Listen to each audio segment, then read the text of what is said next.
Okay, hello everybody. Today, my guest is Billy Price, who is the owner of Billy Footwear.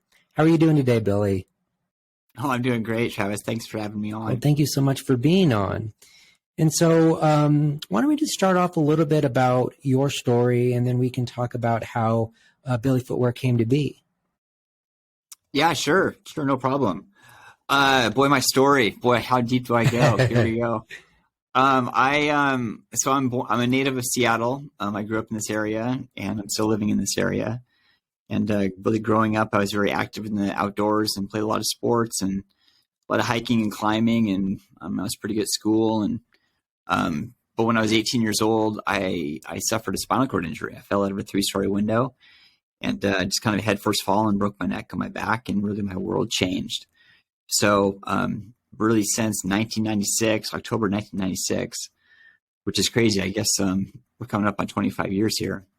I've been a wheelchair user. My injury level is right at the neck, so it affects all 4 limbs, so quadriplegia, and but it didn't really slow me down much. I mean, it definitely was kind of a mental bender to try to move forward with this new reality.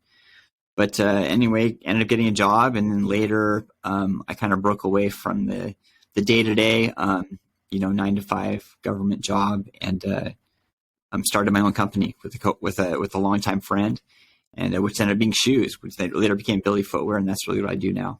Right on. And so, with your when you acquired your disability, did you find it difficult to find employment right away?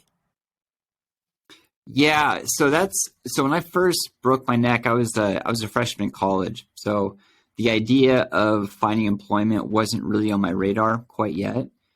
Really, what I was coping with is more like trying to get back into society, back into even what that would look like.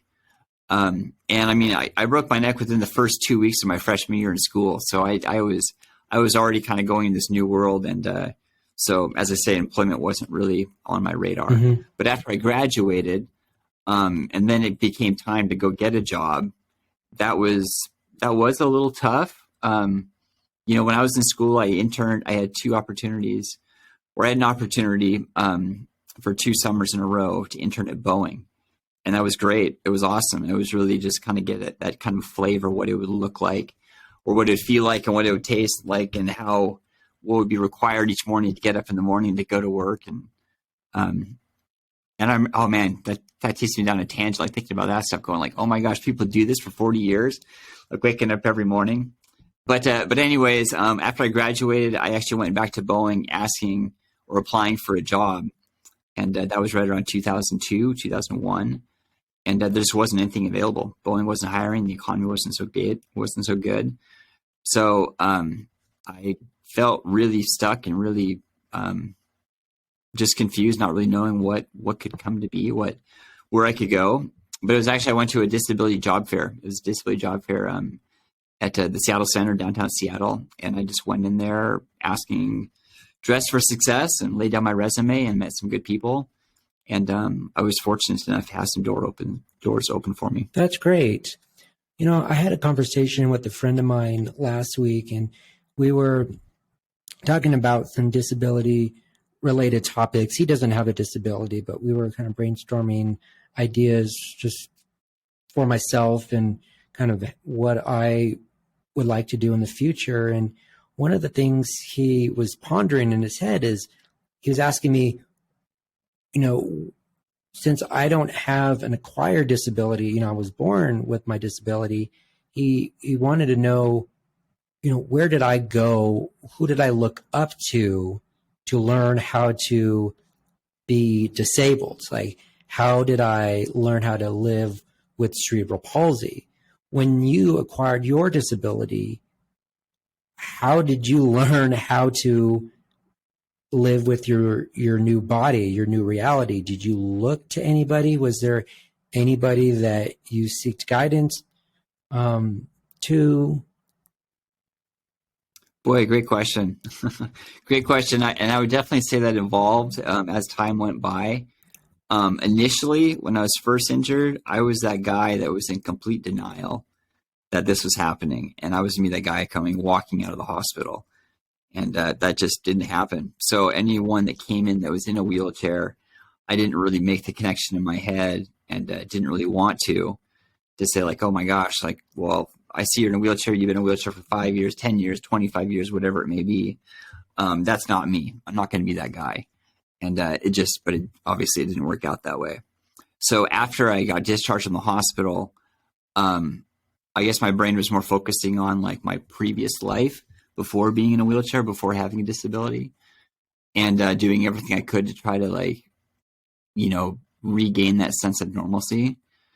But then as I kept moving along, I realized that, there were so many incredible mentors that I had available to me that I just needed to reach out to, that did have a disability, that were wheelchair users for many years, to be able to kind of be like somewhat of a coach, or to give some insight on, 1, equipment, 2, mindset, 3, like try to get a car or whatever.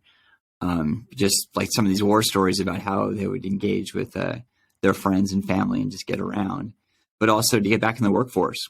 And everyone just kind of had their own thing going. And it was through that channel that I was encouraged to go to a bit of a job fair to be able to, make a go at it. It was specifically a disability job fair. So they were looking at folks that were either wheelchair users or whatever the case may be. And anyway, that was, I would say that was kind of some early mentorship that I got that I was kind of very hesitant pushing back on. But then when I finally like let it like penetrate my brain, it was really, really valuable, and it set me up really well. Mm-hmm. Talk a little bit more about the mindset. I know that's something that can be very challenging, even if you don't have a disability. How did you continue staying with positive mindset?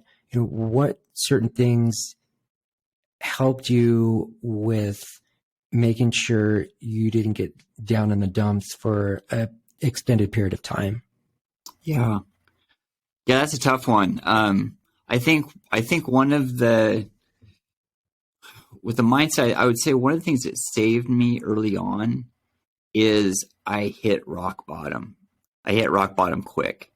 And I was so convinced that, it wasn't worth living if you couldn't walk. And I would say that my mom, there was a situation where my mom was like kind of sugarcoating, going like, it's going to be okay. And I snapped back with those words, like, Mom, it's not worth living. It's not going to be okay. It's not worth living if you can't walk. And when I said those words, I finally heard them. It was in my head listening to that poison. But then when I actually put it into words and spat that out, I heard it through my ears, and it really scared me because it was a really dark comment. And that was really, I would say, the starting point that helped me flip from this, life is over, to a situation where, well, I'm still alive. Let's make the most of it. So with that transition, it was more shying away from focusing on what I didn't have, instead focusing on what I do have. And the other one was just a real like unanswerable question that was incredibly challenging. I just kept feeding myself was the words, why me? Why me? Why me? Why was I the one to fall out of the window? Why am I the one with the broken neck? Why? Like, I'm a good kid, like, like, I'm like, why is this happening to me? This shouldn't be happening to me, that kind of deal. And I think one of the ways I snapped out of that was I just added an additional word, and the word was not. So instead of why me, it turned into why not me. And then what it does is it kind of posed this challenge, going like, well, shoot, why not me? It's like, well, all right, I'll make a go of this. I'll see what I can do. Like the mindset's a tricky one, and there were little like stepping stones along the way that helped me out, like help move forward, help get my mind like some clarity and stuff. But it wasn't instantaneous. It was just a long grind. And, but I don't know, I kind of got tools along the way that would allow me to, if I was down in the dumps, I could snap back a lot faster. Mm-hmm. I think that's great. And I know with myself having a physical disability, cerebral palsy, sometimes it can be difficult to do some physical tasks, everyday tasks like picking up large, just groceries or even laundry. So I guess what have been some physical limitations that you have, and how did you adapt to maybe asking for help to become more independent? Yeah. Yeah. So, I mean, I got a spinal cord injury, so it's being wheelchair bound. There's a lot of things that are going to be out of my reach, and depending on what chair I'm in, typically I'm in a manual chair, so I can reach the floor with my hand. But if I'm in my power chair, if something falls off my lap, I mean, it might as well be on the moon. I can't reach it. And or doors. I mean, doors get to be really heavy, and like hills for me get to be, kind of steep and stuff. So, like asking for help, asking for assistance, that was just one of those things early on. I had to get over it. I couldn't be that bullheaded person going like, I'm going to do it myself, because I literally could not do it. So it's like, well, shoot, if I'm going to, I mean, if I need help, like getting food onto a tray, my options are, one, ask for help, or two, I'm going to be hungry. And I wanted to have a sandwich. So like, let's ask for some help. And what I found was in general, people do want to help. I found in general that people are helpful. I mean, people are helpful. They just may not know how to help. So I found that if I could articulate what I needed assistance with, and, smile and say, excuse me, and be polite, and, basically empower them to empower me, in general, it worked out really well. So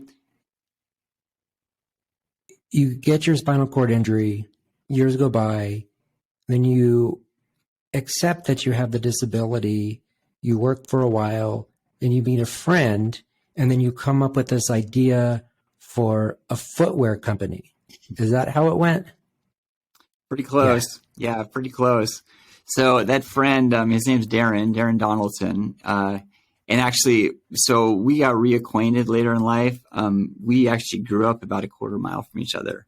So we rode the bus in elementary school, played baseball together. So we had known each other, our entire lives. We just weren't necessarily in communication like during that whole span. And there was just a moment in time where he was having a party at his house, a Christmas party, and he invited me over, and we were just having a casual conversation, just catching up.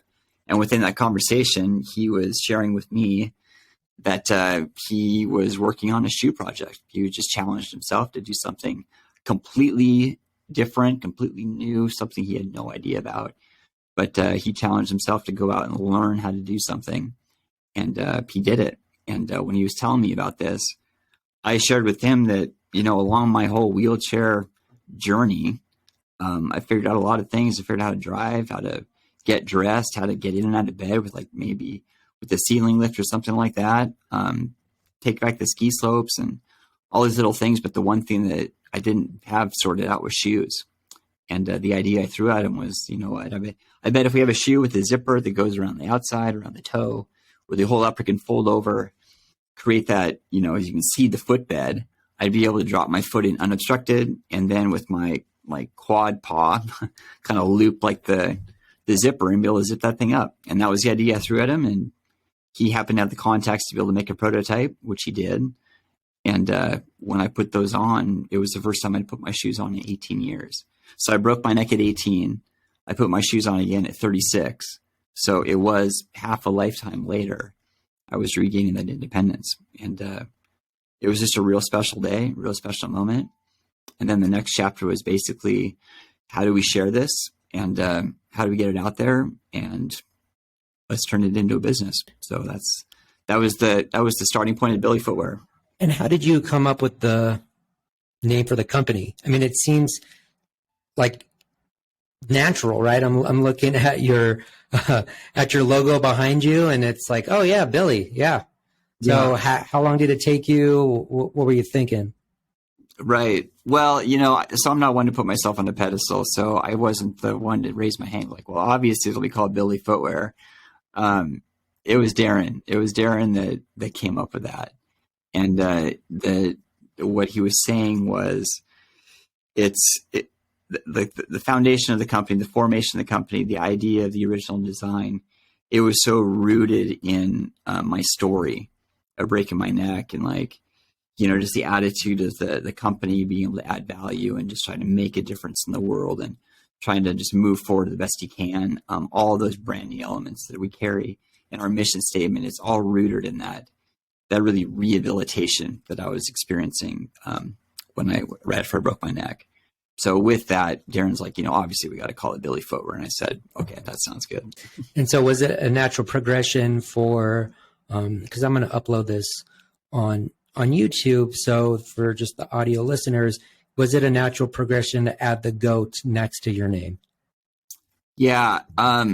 So the goat, I came up with that one, and I don't remember what came first. I mean, the part with the goat was, we were looking for some sort of a symbol that embodied this attitude of tenacity, grit, just determination. And I just think of like a ram, for example, like it's just to drop its head and blast through any challenge that it has in front of it.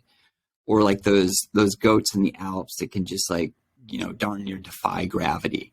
And they just go up these like vertical faces that you wouldn't think is possible. So we felt that type of, like those type of images really, carried this sense of attitude that we wanted the brand to have. But then there's the flip side of that, which is the play on words, like having a goat. My name is Billy Goat. Yep. So there's a lot of things we have in our brand that we try to have like, play on words, and it just really went hand in hand. That's great. So you started the shoe company, and how long did it take you for it to get traction with other retailers? Right. So when Darin and I had that conversation, it was actually a Christmas party in December of 2011. We formed our company in 2012, but we didn't actually, get on the shelves of major retail like Nordstrom and Zappos and get in front of these, like having these conversations with these big boys. That wasn't until August of 2017. So there was a big gap in there. I mean, like darn near like 6 years. And really what it was it costs a lot of money to start a shoe company. And we did some side projects to be able to try to create some revenue.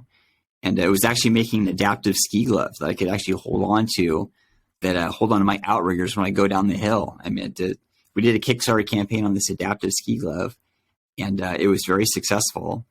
And the funny thing about that was it was so successful, we far exceeded our goal.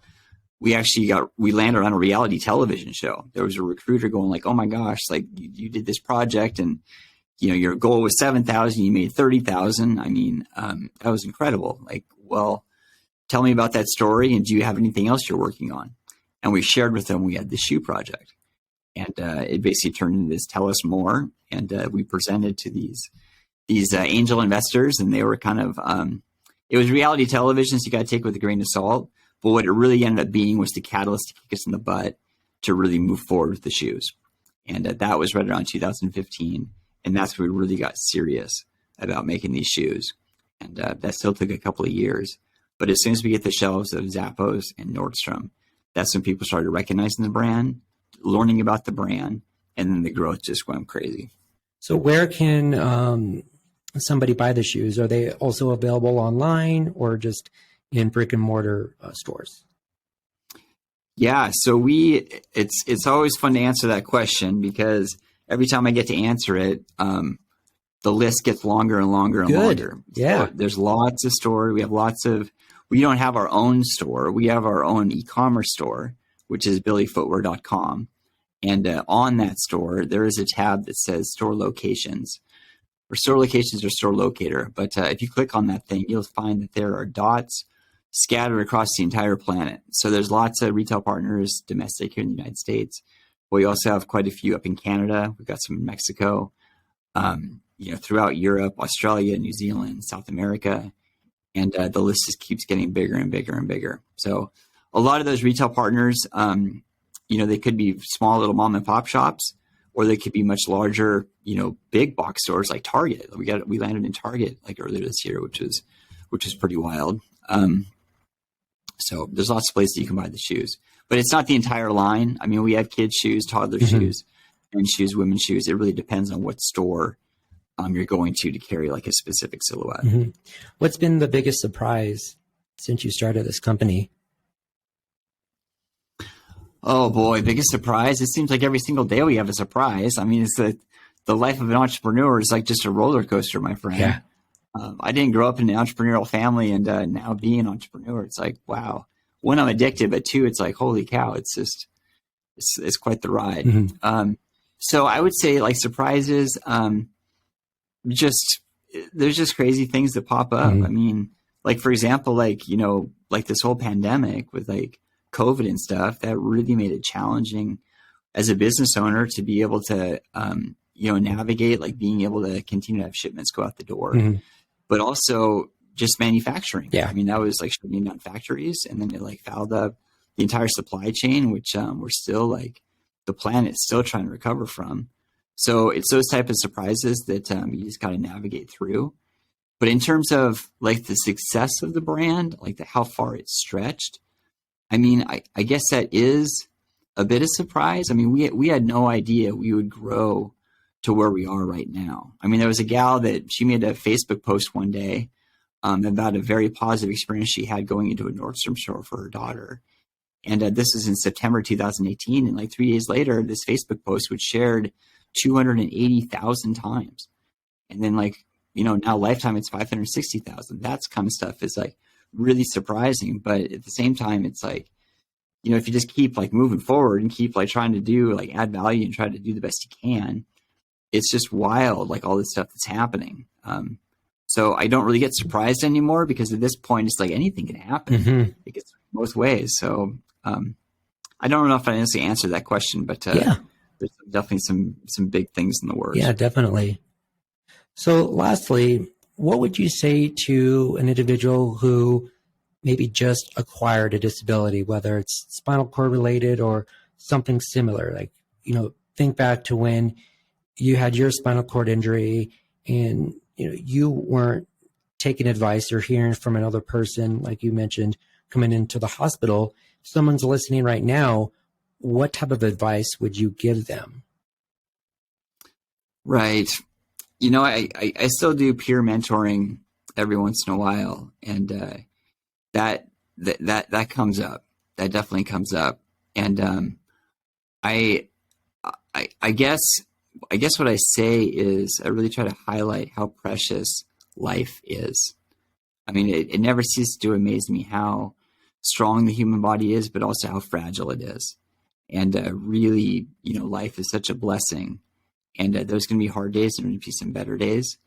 But the trick is just to move forward, really. I mean, it's not a matter of like ignoring what happened, but it's a matter of just like, you know, not letting the past like shackle you, Mm-hmm. like not like let like society like hold you down, like just have your mind hold you down. Just like keep trying to move forward the best you can. And it's I mean, I think if someone with a new spinal cord injury, it's like, well, yeah, things aren't gonna happen overnight, but every single day is an opportunity, one, to add value, but two, to get a little bit better. I mean, like inch by inch, if you go an inch a day, over time, that really just like does turn into feet and yards and miles. And it's just, you just got to keep plugging away at it.